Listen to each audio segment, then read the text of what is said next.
Welcome to our YouTube channel, Tuition Home Coaching Center. Please subscribe to our channel to get more videos like this. Thank you all. আসসালামু আলাইকুম প্রিয় শিক্ষার্থীরা, তোমরা সকলে কেমন আছো? আশা করছি সকলেই খুব ভালো আছো। আজ আমরা দেখব নবম শ্রেণীর বিজ্ঞান অনুশীলন বইয়ের পৃষ্ঠা 41 ও 42 এর সমাধান।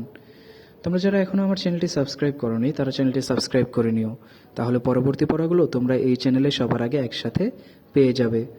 আর পূর্ববর্তী পৃষ্ঠাগুলোর সমাধান প্রয়োজন হলে চ্যানেলের প্লেলিস্টে সে পড়াগুলো দেয়া আছে, প্রতি পৃষ্ঠার সমাধান দেয়া আছে, তোমরা সেখান থেকে সেই সমাধানগুলো দেখে নিতে পারো। তাহলে চলো শুরু করা যাক আমাদের আজকের পড়া। আমাদের আজকের পড়ার শুরুতে রয়েছে দেখো চতুর্থ, পঞ্চম ও ষষ্ঠ সেশন। এর আগের 3টি সেশন 2টি ভিডিওতে দেয়া আছে, তোমরা সেখান থেকে দেখে নিতে পারো। এখানে দেখো লেখা আছে, আগের সেশনগুলোতে তোমরা জিনতত্ত্ব ও বংশগতি বিদ্যা সম্পর্কে জেনেছ। এখন বলো দেখি, তোমার শারীরিক যে বৈশিষ্ট্যসমূহ তোমার দাদা বা মা বা নানির কাছ থেকে এসেছে, সেই বৈশিষ্ট্যসমূহ কিভাবে এক প্রজন্ম থেকে পরের প্রজন্মে আসে। এখানে একটি প্রশ্ন। এরপর জীবের এই বৈশিষ্ট্যগুলো কোন ধরনের পদার্থের মধ্য দিয়ে বাহিত হয়, আরও একটি প্রশ্ন। এরপর কোন কোন জৈব রাসায়নিক পদার্থ জীবের মধ্যে জীবনের বৈশিষ্ট্য ফুটিয়ে তোলে, আবার বংশ পরম্পরা এসব বৈশিষ্ট্য বহন করে।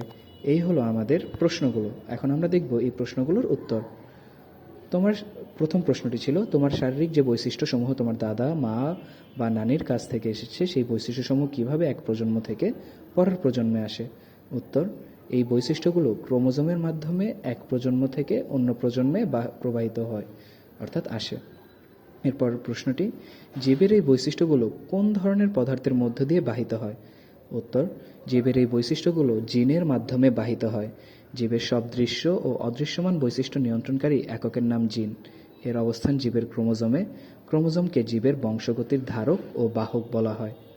এর পরের প্রশ্নটি, কোন কোন জৈব রাসায়নিক পদার্থ জীবের মধ্যে জীবনের বৈশিষ্ট্য ফুটিয়ে তোলে, আবার বংশ পরম্পরা এসব বৈশিষ্ট্য বহন করে।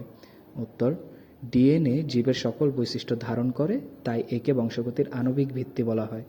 এই ডিএনএর মাধ্যমেই জীবের মধ্যে জীবনের বৈশিষ্ট্য ফুটে ওঠে এবং বংশ পরম্পরায় এসব বৈশিষ্ট্য প্রবাহিত করে ও ধারণ করে। এরপর দেখো আবার রয়েছে, অনুসন্ধানী পাঠ্য বইয়ের জৈব অণু অধ্যায়টির বিভিন্ন অংশ একে একে পড়ে নাও। পড়ার পর দলে আলোচনা করো। কোনো জায়গায় বুঝতে অসুবিধা হলে শিক্ষকের সহায়তা নাও। বিভিন্ন ধরনের জৈব অণু, এদের গঠন ও ভূমিকা, প্রোটিন সংশ্লেষ প্রক্রিয়া, জৈব অণুসমূহের পারস্পরিক সম্পর্ক ইত্যাদি সম্পর্কে তো জানলে। ইতোমধ্যে তোমরা উদ্ভিদ ও প্রাণীকোষ সম্পর্কেও জেনেছ।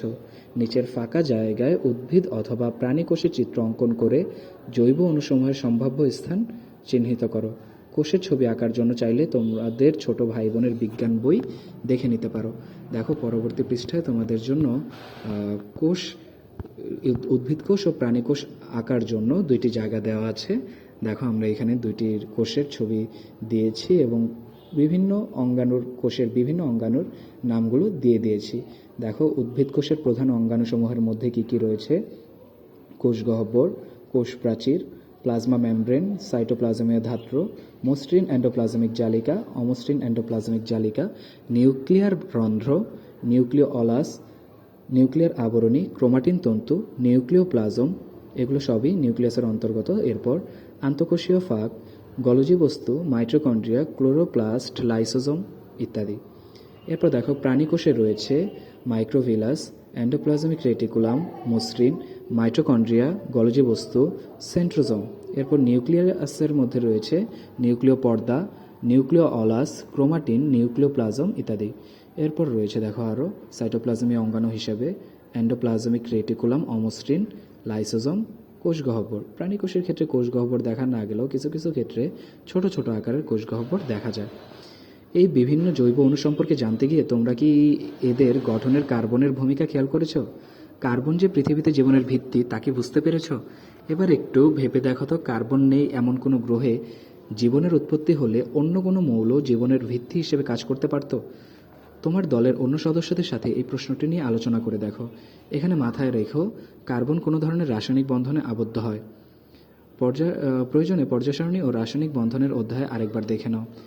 তোমাদের উত্তর নিচে লিখে রাখো। উত্তর, ধরি কোনো গ্রহে কার্বন নেই এবং জীবনের উৎপত্তি হয়েছে, তবে ফসফরাস জীবনের ভিত্তি হিসেবে কাজ করতে পারবে, কারণ ফসফরাস কার্বনের মতো 4টি বন্ধন গঠন করতে পারে।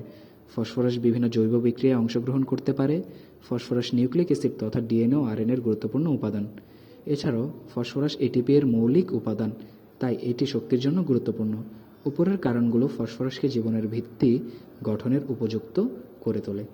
তাহলে শিক্ষার্থীরা, আমরা দেখে নিলাম পৃষ্ঠা 41 ও 42-এর সমাধান।